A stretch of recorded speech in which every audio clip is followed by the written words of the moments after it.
Hey, I just wanted to say before this video starts that this is just a clip from one of my streams that I made. So it's literally just a story, unedited. So if that's something that you're not really interested in, then you can move on to watch something else. Otherwise, if this is for you, then hey, thank you for watching. You know, a lot of streamers that I watch anyways would like to tell stories on stream sometimes, you know? Like life experiences, just funny things that's happened. Why don't I tell a story? It's not really much of a story, but you know what? Why don't I try and talk about how I managed to kill my CPU and motherboard? This was a very fun time. So, you know, I had Jack, you know, good old friend Jack the Creator. You might know him from the hit YouTube channel, Jack the Creator. But, you know, me and him, you know, we're cool. We talk about each other, you know, you know, we can talk to each other by name. I mean, he usually calls me Wizard anyways, but anyways, so, you know, he's always been on this old laptop, low-end i3, on integrated graphics. I don't know. Was it 6 gigs of RAM or was it less? No, I know. It was 6 gigs of RAM.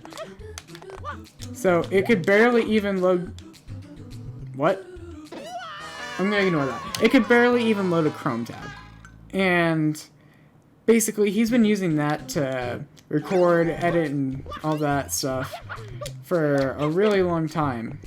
Years even. And, you know,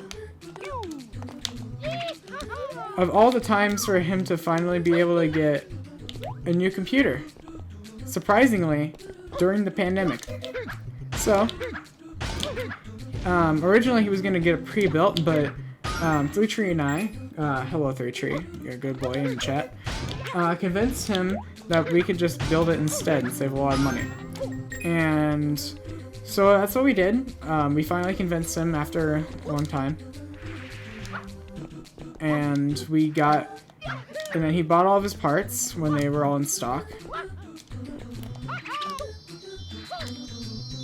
Okay, good. So he bought all the parts, finally got them. He came over. I had a lot of spare parts, just that way he could afford it easily. You know, really cheap budget case. Power supply, I mean, it was a cheaper one, but, like, it was one that I knew was, like, good enough quality to where it wasn't going to cause him any problems. Even, like, got, SSD, just because, like, let's be honest, he was gonna need it. Hard drives are way too slow. So we got all that done. We got to my house, we built the computer, which it actually took a long time because we don't have a magnetic screwdriver, and that's one thing that does actually eat up a bit of time in building a computer. Is just like tightening up screws. Like if you can't screw in the motherboard, then it's like, how are you gonna build a computer? So finally got everything assembled, and we were having this issue when trying to install Windows. Every time we try to install Windows, we get a blue screen.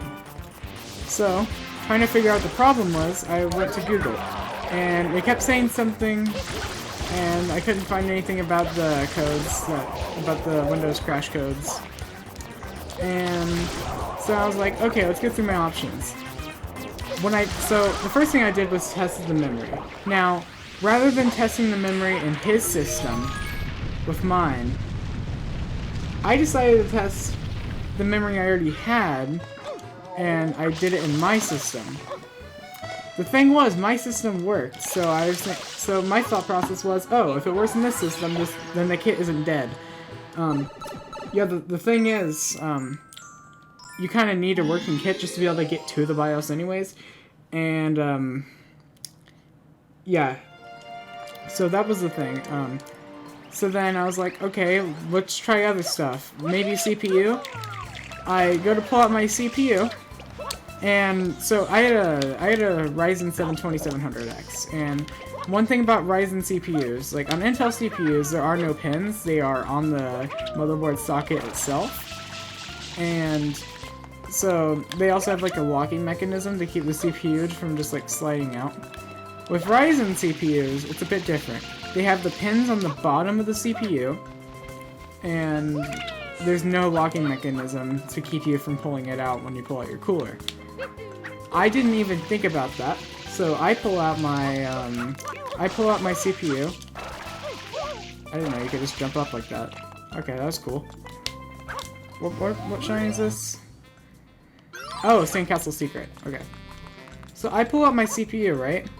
And I get scared because it's still attached to the cooler. And don't do this, by the way.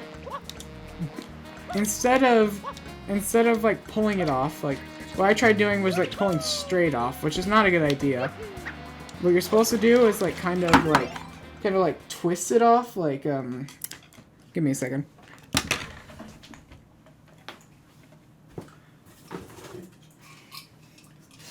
Alright, so say that this is your cooler, right? I mean, this is an actual cooler. So your CPU, right, it goes right here.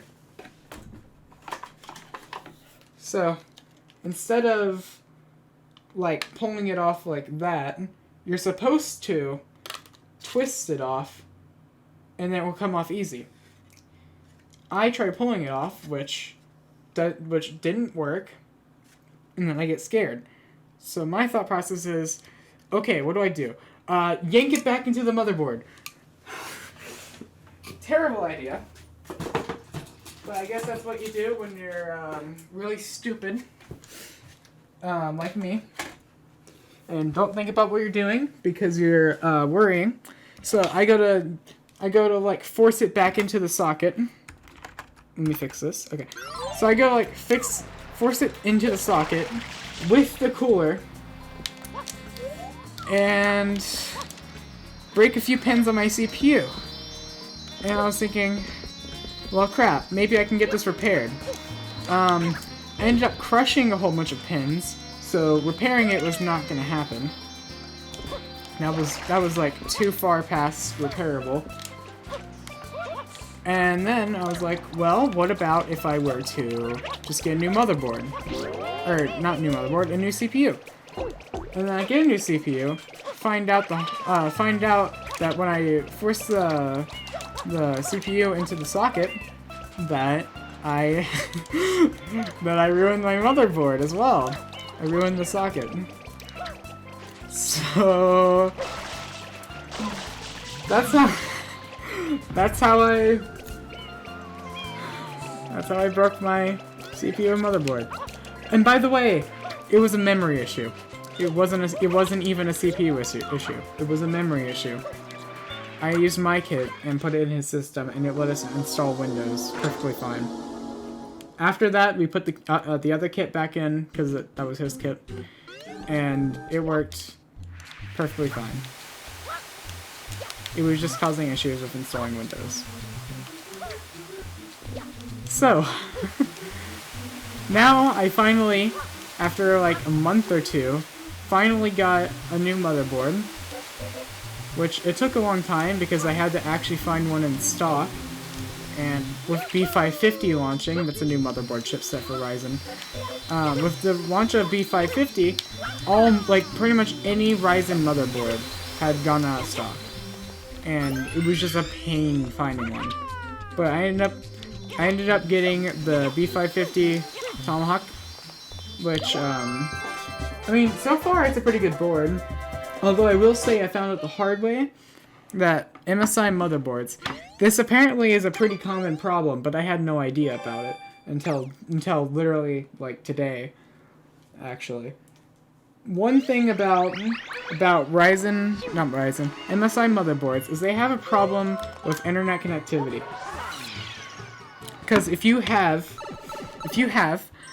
their software installed and all that stuff, and then they have this one thing in Dragon Center. I think it was like MSI Gaming LAN Manager, and basically I think what that's for is probably like dedicating how much bandwidth you want to go to each of your programs. But I didn't know what that was. I didn't know where to find it. I didn't even realize I actually had it installed.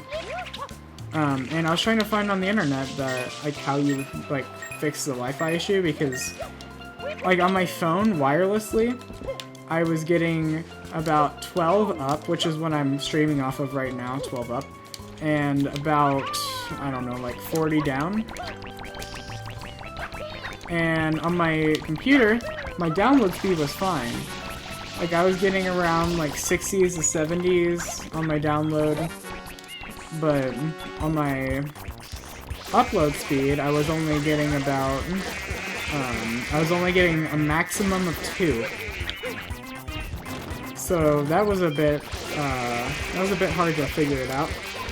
Everyone was, like, on forums and stuff were saying, like, figure out the problem, so luckily I was able to figure it out. I just had to figure out how to find the LAN manager, and that's the thing that took me the most time. So if you ever get an MSI motherboard, make sure to disable the LAN manager and Dragon Center.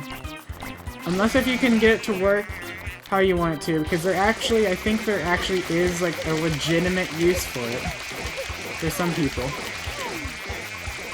But it's too much of a pain to set it up. There's not really much need to. So most people, I would say, just disable that. That is one thing that you should do if you ever get an MSI motherboard.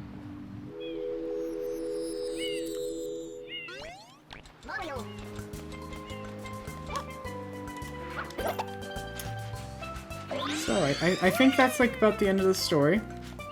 But, you know, all went well with Jack's PC, though. He's having a lot of fun with it, and playing a bit of GTA and other games. It was so heartwarming watching him play Half-Life on 60 FPS for the first time, while also in max settings. Oh, that was so heartwarming. He was so happy.